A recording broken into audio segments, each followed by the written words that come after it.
নমস্কাৰ এই মুহূৰ্তত জনাইছো অসমৰ প্ৰত্যেকগৰাকী জনসাধাৰণৰ বাবে কেইবাটাও গুৰুত্বপূৰ্ণ খবৰ। আজি হৈছে ৩ জুলাই। আজি আমাৰ প্ৰথমটো গুৰুত্বপূৰ্ণ খবৰ। হাজু হক গাঁও সভালৈ গাঁও সভাত উপস্থিত নাথাকিলে কৰ্তন কৰা হ'ব অৰুণোদয় আঁচনিৰ নাম। এই মুহূৰ্তত জনাইছো ৰাজ্যবাসীৰ বাবে এক ডাঙৰ খবৰ। হাজু হক গাঁওবাসীলৈ এই সভাৰ পৰা আৰম্ভ হ'ব গাঁও সভা। গাঁও সভাত উপস্থিত নাথাকিলে অৰুণোদয়ৰ পৰা কৰ্তন হ'ব আপোনাৰ নাম। আৰু ইতিমধ্যে নাম কটোৱা যোৱা সকলে গাঁও সভালৈ পুনৰ এন্ট্ৰি কৰিব পাৰিব নিজৰ নাম। আৰু অসমৰ হাজাৰ হাজাৰ মহিলাৰ নাম কটা গৈছে অৰুণোদয়ত। আৰু টকা নাপায় হাহাকাৰত কৰিছে হাজাৰ হাজাৰ মহিলাই। আৰু অৰুণোদয় আঁচনিৰ নাম কটা গৈছে নেকি আপোনাৰ? চিন্তা নকৰিব, পুনৰ এন্ট্ৰি কৰিব পাৰিব আপোনাৰ নাম। অৰুণোদয় আঁচনি পাবলৈ সাজু কৰক নতুনকৈ 5 বিধ নথি পত্ৰ। আৰু আবেদন কৰিলে পুনৰ লাভ কৰিব অৰুণোদয় আঁচনি ধন। আৰু Aadhaar card, pan card, ration card, voter card আৰু ৰঙীন ফটো। অৰুণোদয় আঁচনি নোপোৱাসকলে নতুনকৈ কৰিব লাগিব আবেদন। এই মুহূৰ্তত জনাইছো আমাৰ দ্বিতীয় নম্বৰ খবৰ। আমাৰ দ্বিতীয় নম্বৰ খবৰটো আছে ডাঙৰ খবৰ।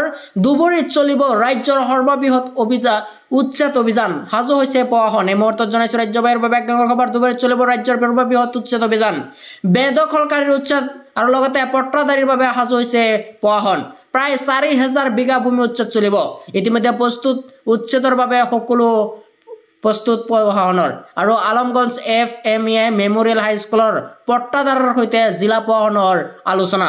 আৰু আলমগঞ্জ প্ৰথম খণ্ড, দ্বিতীয় খণ্ড, চতুৰ্থ খণ্ড আৰু পঞ্চম খণ্ড, ষষ্ঠম খণ্ড আৰু সপ্তম খণ্ডৰ লগতে নৱম খণ্ড আৰু বাগমাৰা আদি গাঁৱৰ ভূমিত চৰকাৰে চলাব উচ্ছেদ অভিযান। এই মুহূৰ্তত জনাইছো আমাৰ তৃতীয় নম্বৰ খবৰটোলৈ।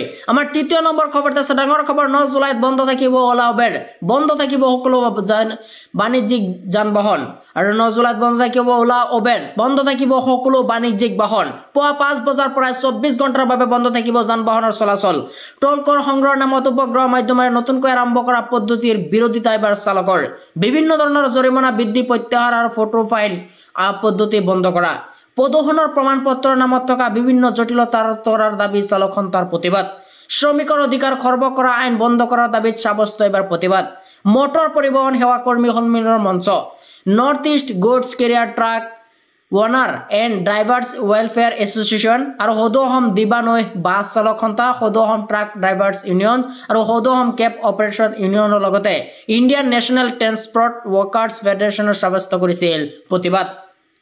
এই মুহূৰ্তত জনাইছো আমাৰ 5 নম্বৰ খবৰটো। আমাৰ 5 নম্বৰ খবৰটো আছে ডাঙৰ খবৰ। বানপানীত খেতি নষ্ট হৈছে নেকি? চৰকাৰে দিব ক্ষতিপূৰণ। লাখ লাখ কৃষকৰ বাবে আহিছে ভাল খবৰ। খেতি নষ্ট হলে লাভ কৰিব ক্ষতিপূৰণ। বানপানীৰ খৰাং বা অন্যান্য প্ৰাকৃতিক দুৰ্যোগত শস্য নষ্ট কৰিলে চিন্তা নাই এতিয়াৰ পৰা। বান্দৰে ফচল খালে, হাতীয়ে নষ্ট কৰিলে আপুনি পাব ধন। চৰকাৰে দিব ক্ষতিপূৰণ।